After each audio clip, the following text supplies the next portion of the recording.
আজ হবে একটু বাস ভ্রমণ, তাও আবার বারাসাত থেকে গ্যাংটক পর্যন্ত। আমাদের বাস এখন ছুটে চলেছে NH-34 রোড ধরে শিলিগুড়ির উদ্দেশ্যে।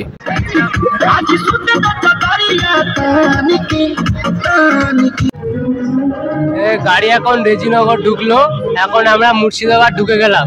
আমরা এখন দেখতে পাচ্ছেন সেই হচ্ছে আমাদের বাস। ওখানে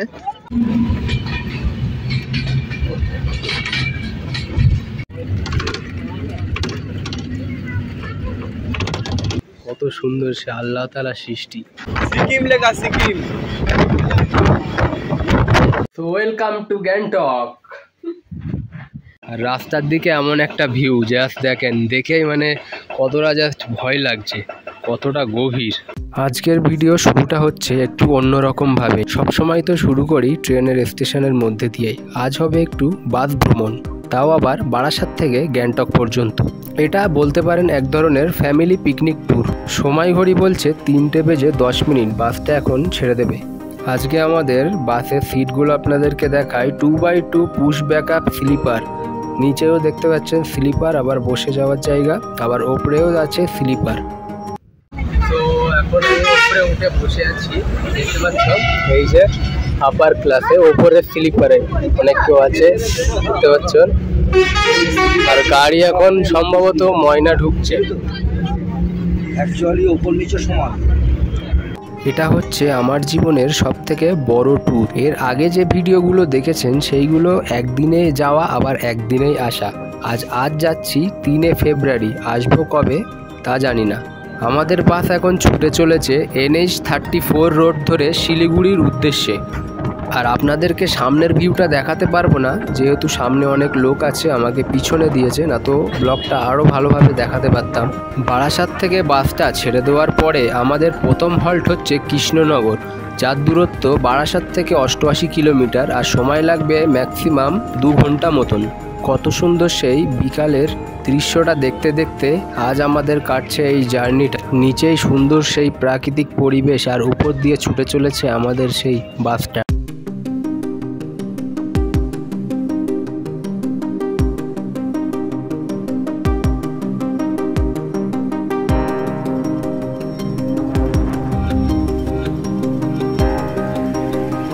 তো আমরা এখন পৌঁছে গেলাম ফাইনালি কৃষ্ণনগরে। আর দেখতে পাচ্ছেন এইটা হচ্ছে আমাদের বাস, ঠিক আছে, স্লিপার বাস। আর এইদিকে হাইওয়ে প্রো, এই রোডটা চলে যাচ্ছে এইদিকে শিলিগুড়ির দিকে, আর ওই রোডটা যাচ্ছে কলকাতার দিকে 110 কিলোমিটার, ঠিক আছে। আর এইদিকে হোটেলে একটু ব্রেক নিলাম, কারণ একটু চা পানি খেতে হবে, সেই জন্য একটু ব্রেক নিলাম। আর কৃষ্ণনগরে আমরা ব্রেক নিয়েছি সরকার বাবু হোটেল, দেখতে পাচ্ছেন এই হোটেল। আর এই উল্টো দিকে পুরো হাইওয়ে। এখন চা পানি খেয়ে এখন বাসে উঠে গেছি, কখন আবার দাঁড়াবে তার নাই ঠিক। তো যেহেতু মালদা পার করে আবার মালদা পার করে দাঁড়ানোর কথা, ঠিক আছে, রান্না বান্না করে খাওয়া দাওয়া হবে, কারণ যেহেতু এটা একটা পিকনিক ট্যুর। এতদিন ট্রেন ব্লগ দেখেছেন, এখন একটু বাস জার্নি দেখেন। যাচ্ছি গ্যাংটক, বরফের দেশে, দেখি সেখানে বরফ পাই কিনা। আর এইটা দেখতে পাচ্ছেন এই যে হোটেল, এই হোটেলে হল্ট করেছিলাম। আর এই যে আরও 2টো বাস আছে এইদিকে, সব পিকনিক থেকে আসছে যাচ্ছে। আর এইদিকে হাইওয়ে আছে।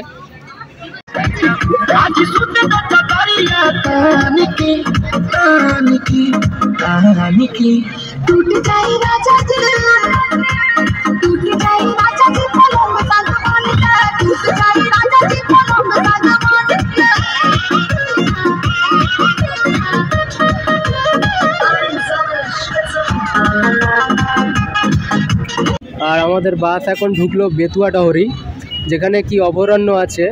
আগের দিনও লালগোলার ব্লগে বলেছিলাম আপনাদেরকে, যদি ব্লগটা দেখে থাকেন। আর এই পার্ক হচ্ছে এখন বেতুয়া ডহরি। আমরা এখন নদিয়া জেলার মধ্যে আছি, আর একটু গেলে আমরা ঢুকবো মুর্শিদাবাদ জেলায়।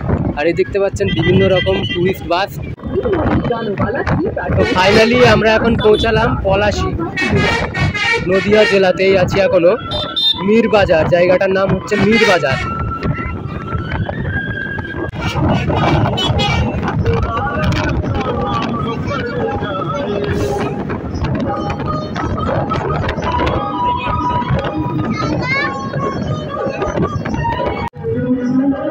গাড়ি এখন রেজিনগর ঢুকলো, এখন আমরা মুর্শিদাবাদ ঢুকে গেলাম। এই যে মুর্শিদাবাদ জেলায় আছি এখন।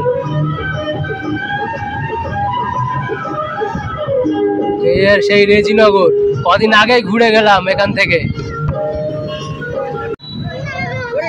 আর গাড়ি এখন বেলডাঙ্গা পার করছে, মুর্শিদাবাদের বেলডাঙ্গা। দেখেন এই যে বেলডাঙ্গার বাজার।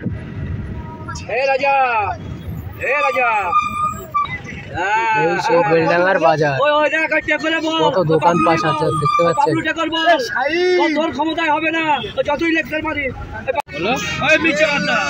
হাই, তোমার নাম কি? মাহি। আচ্ছা, তুমি কোথায় যাচ্ছ এখন? কোথায় যাচ্ছ? বরফে, গ্যাংটক। আচ্ছা, টাটা দিয়ে দাও। আর সামনে গাড়ির জাম দেখো, জাস্ট জাম ভর্তি। এখানে পুলিশ ধরছে দেখো। তো আমরা এখন আছি বহরমপুর বাইপাসের এখানে। আমাদের বাসটা হল্ট দিয়েছে কারণ রান্না বান্না হবে। আর এখানে দেখতে পাচ্ছেন সবাই আমাদের বাসের লোকজন এসছে। এখানে এসে সব দেখতে পাচ্ছেন রাত্রেবেলা একটু পার্ক টাইপের আছে, ঠিক আছে। এই দেখো, এই যে আমার একটা ভাই। তোমার নাম কি? সাজ্জাদ। তোমার নাম কি বলো? রণজিৎ। আরে আমাদের বাসটা ওইদিকে রেখে দিয়েছে, ঠিক আছে। ওখানে রান্না বান্না হচ্ছে, রাতের খাবার খেয়ে আবার বেরোনো হবে। আর ওই যে ওই দিকটা হচ্ছে bypass road, main road, highway. আমরা এখন দেখতে পাচ্ছেন সেই হচ্ছে আমাদের বাস ওখানে। আর আমরা এখানে একটু চা খেলাম, বহরমপুর বাইপাস ধাবা দেখতে পাচ্ছেন। এখানে অনেক কেউই আছে, জমজমাট এলাকা পুরো। আর এইদিকে হচ্ছে তোমার বাইপাস, এই রোড হচ্ছে, গাড়ি যাচ্ছে এদিক থেকে। ওখান থেকে বাস ছেড়ে দেওয়ার পরে এখন বাস রানিং। আর গাড়ি এখন দাঁড়িয়েছে, একটু সবাই প্রেসার করছে। তো এখানে সবাই ঘুমিয়ে আছে, এই দাদু ঘুমিয়ে, এই ভাই ঘুমিয়ে আছে, একজনে উঠছে দেখো জাস্ট। আর গাড়ি এখন দাঁড়িয়েছে অমরপুর এরকম একটা রাস্তার পাশে। সবাই একটু বাথরুম করছে, টয়লেট।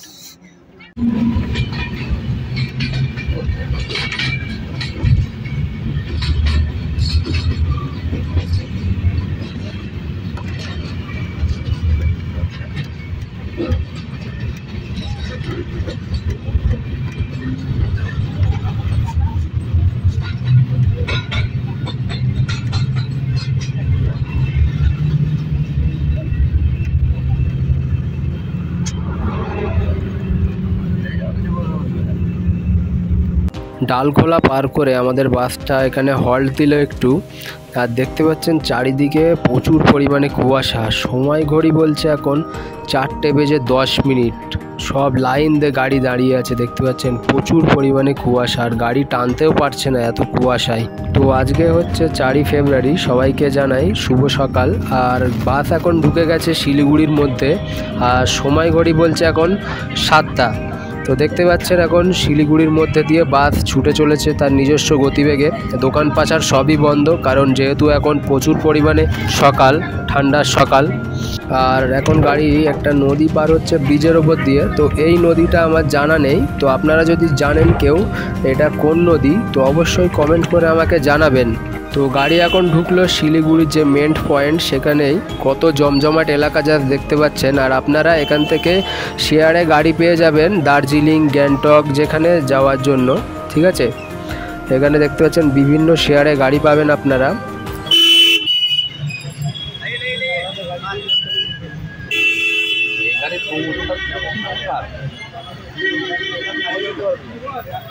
ফাইনালি আমরা এখন শিলিগুড়ি বাস স্ট্যান্ডে পৌঁছে গেলাম, মানে পার্কিংয়ে। এই যে সব দেখতে পাচ্ছেন। আর এখান থেকে আমাদের এই ছোট বাসগুলো করে এখন গ্যাংটক যেতে হবে। এই বড় বাস পাল্টে ছোট বাসে করে গ্যাংটক যেতে হবে, কারণ বড় বাস তো উঠবে না। আর এইদিকে এই ভাইটা আছে। তাই বলো, কোথায় যাচ্ছ আজকে? গ্যাংটকে। শিলিগুড়ির থেকে আমরা এখন গাড়ি করে চলে যাচ্ছি গ্যাংটকের দিকে। আর এখন পার হচ্ছে এই মুহূর্তে বাগডোগরার সেই জঙ্গল। বাগডোগরার জঙ্গল উত্তরবঙ্গের দার্জিলিং জেলার অন্তর্গত। এটি মূলত পশ্চিমবঙ্গের উত্তরাঞ্চলে অবস্থিত। এই জঙ্গল বিভিন্ন ধরনের গাছপালা, পশু পাখি দিয়ে পরিপূর্ণ। বাগডোগরার সেই জঙ্গলটা পার করে আমরা এখন ঢুকছি সেই পাহাড়ের রাস্তায়। পাহাড় হলো প্রকৃতির এক বিস্ময়কর সৃষ্টি। পাহাড়ের সৌন্দর্য ও রহস্যময়তা মানুষের মনকে যুগে যুগে মুগ্ধ করে তুলে আসছে। এই পাহাড়ের কোলে কেউ কেউ শান্তি খুঁজে পায়, কেউ আবার পাহাড়ের চূড়ায় দাঁড়িয়ে নিজের ভেতরের অসীমতাকে অনুভব করে। পাহাড় হলো প্রাকৃতিক সৌন্দর্যের লীলাভূমি নয়, এটি সংস্কৃতিরও অংশ। পাহাড়ের পাশ দিয়ে বয়ে চলেছে সেই তিস্তা নদী। তিস্তা নদী হলো ভারত ও বাংলাদেশের একটি গুরুত্বপূর্ণ আন্তঃসীমান্ত নদী। এই নদী ভারতের সিকিম রাজ্য উৎপন্ন হয়ে পশ্চিমবঙ্গ এবং বাংলাদেশ হয়ে ব্রহ্মপুত্র নদীর সাথে গিয়ে মিলিত হয়েছে।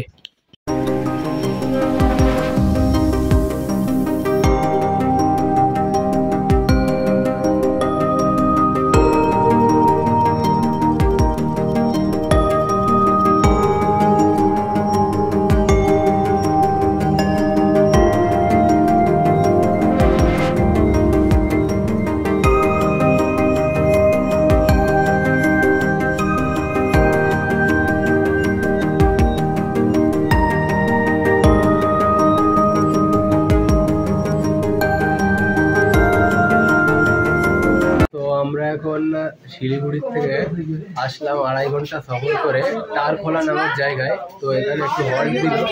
আর এই যা দেখতে পাচ্ছেন পাহাড়ি যে এই সেই পাহাড়ি নাজারাটা যা দেখেন কত সুন্দর, সে আল্লাহ তাআলা সৃষ্টি। আমরা এখন ঢুকছি পশ্চিমবঙ্গ রাজ্য ছেড়ে সিকিম রাজ্যে। এই ব্রিজটা পার করলেই সিকিম বর্ডার শুরু হয়ে যাবে। সিকিম হলো ভারতের উত্তর পূর্ব দিকে অবস্থিত একটি পাহাড়ি ছোট্ট রাজ্য। সিকিমের রাজধানী হলো গ্যাংটক, যেখানে আজ আমরা যাচ্ছি। সিকিমের উত্তরে চীন, পূর্বে ভুটান এবং পশ্চিমে নেপাল অবস্থিত। এবং কাঞ্চনজঙ্ঘা পর্বতশৃঙ্গ, যেটা আমরা ইতিহাসে পড়ে এসেছি, ভূগোলে পড়ে এসেছি, সেটাও এই সিকিমেই অবস্থিত।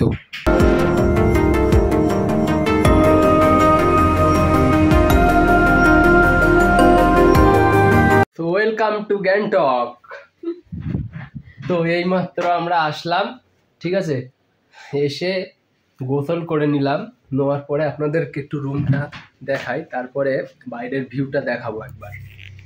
এই দেখেন জাস্ট, এই জাস্ট দেখতে পাচ্ছেন, এই যে হচ্ছে ডবল বেড, ঠিক আছে।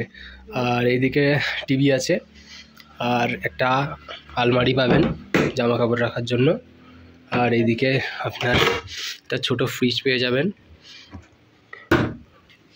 আর এইদিকে সোফা আছে দেখতে পাচ্ছেন। আর এইদিকে এমন আয়না আছে। আর এইদিকে জাস্ট ভিউটা দেখেন একবার, চেক করে, অসাধারণ ভিউ। আর সেই পাহাড় দূরে দেখতে পাচ্ছেন, এই সেই পাহাড়। আর আমাদের হোটেলের নামটা একবার দেখায় আপনাদেরকে, সেই যে দ্য গ্যাংটক হেরিটেজ ইন। এই দেখেন জাস্ট।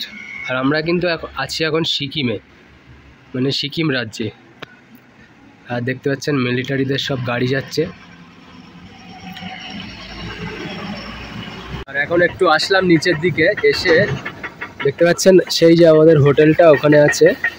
আর এখন চলে আসলাম নিচের দিকে, এই রাস্তা আছে, রাস্তার দিকটায়। আর রাস্তার দিকে এমন একটা ভিউ জাস্ট দেখেন, দেখেই মানে কতটা জাস্ট ভয় লাগছে, কতটা গভীর।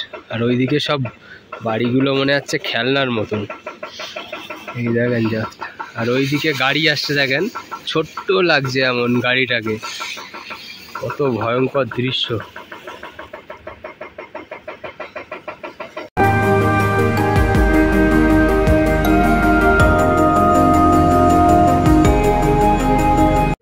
আর আজকের ভিডিওটা বেশি বড় করছি না, কারণ রাত হয়ে গেছে, ভাত খেতে খেতেই সন্ধ্যা হয়ে গেছিলো, কারণ রান্নাটা লেট করে হয়েছে। তো কাল থেকে যা দেখার দেখাবো ভিডিও, কাল থেকে খুব ভালো ভালো ভিডিও আসবে। অবশ্যই চ্যানেলটা সাবস্ক্রাইব করুন, আর ভিডিওতে অবশ্যই একটা লাইক করে পাশে থাকার চেষ্টা করুন। তো সবাই ভালো থাকুন এবং সুস্থ থাকুন, সবাইকে গুড নাইট।